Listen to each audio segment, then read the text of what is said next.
Hello everyone, welcome back to my channel and yet another video. So today's our topic is on capital structure, which is a topic of financial management.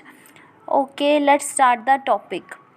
एक firm है, कोई भी एक business है, उसकी success किस पे depend करती है? कैपिटल स्ट्रक्चर पे डिपेंड करती है।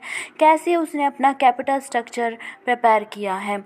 कैपिटल स्ट्रक्चर डिज़ाइन तैयार करते टाइम उसको एक बहुत ज़्यादा प्रॉब्लम्स फेस करनी पड़ती है कि procurement of funds utilise them up to maximum level उनको यूटिलाइज करें। It is an important decision to select हमें डेट लें, ठीक है, इक्विटी लें या दोनों का कॉम्बिनेशन यूज़ करें। किस पे डिपेंड करता है? बहुत सारे फैक्टर्स पे डिपेंड करता है, जिससे कि उन फैक्टर्स को हम आगे पढ़ेंगे जिससे कि जो wealth of the share holder है वो मैक्सिमाइज हो जाए और value of the firm will be maximum.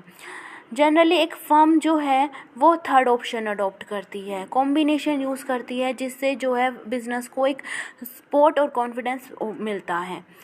A decision is taken to determine the portion between different securities. Generally long term securities हम इंक्लूड करते हैं कैपिटल स्ट्रक्चर में। Equity, preference, debentures, reserve, surplus, loans, किसका कितना proportion हम लेकर चलेंगे, उसके बारे में हमें डिसीज़न लेना होता है। उसको हम कैपिटल स्ट्रक्चर बोलते हैं। इसमें ओन्ड और बोरोड दोनों इंक्लूड किए जाते हैं। ओन्ड कौन से होते हैं? Equity, preference, reserve and surplus, accumulated profits, ये हमारे ओन सोर्सेज हैं, ठीक है। और बोरोड जिसके ऊपर हमें फिक्स रेट ऑफ इंटरेस्ट पे करना होता है, आप सभी को पता है that these are debenture and long term loans.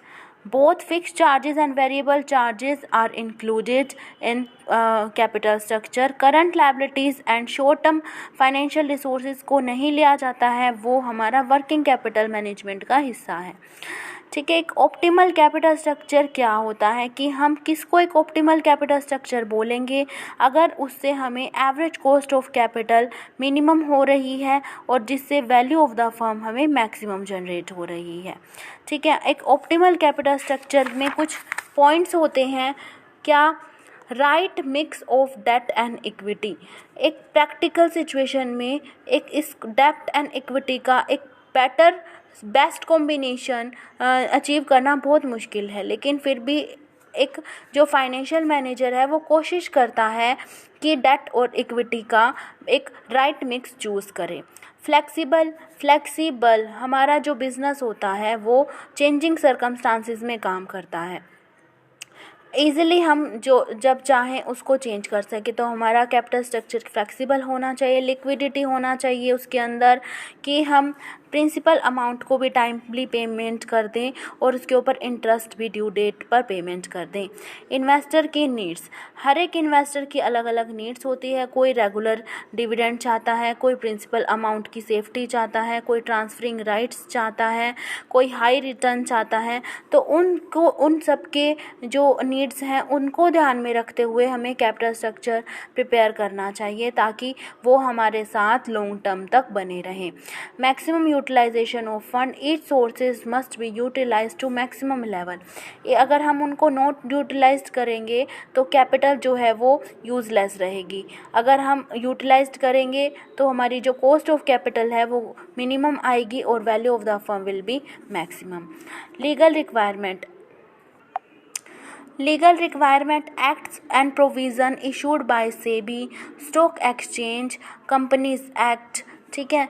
इन सबको हमें ध्यान में रखना चाहिए, उसके हिसाब से हमें जो है अपना जो है स्ट्रक्चर तैयार करना चाहिए।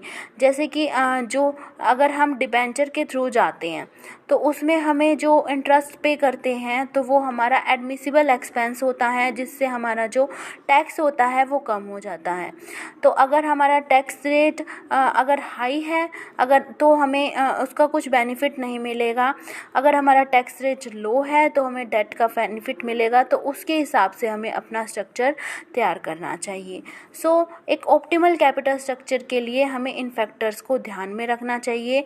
जो फाइनेंशियल मैनेजर है इन फैक्टर्स के बेसिस पे ही हमें उसको अपना जो है कैपिटल स्ट्रक्चर प्रिपेयर करना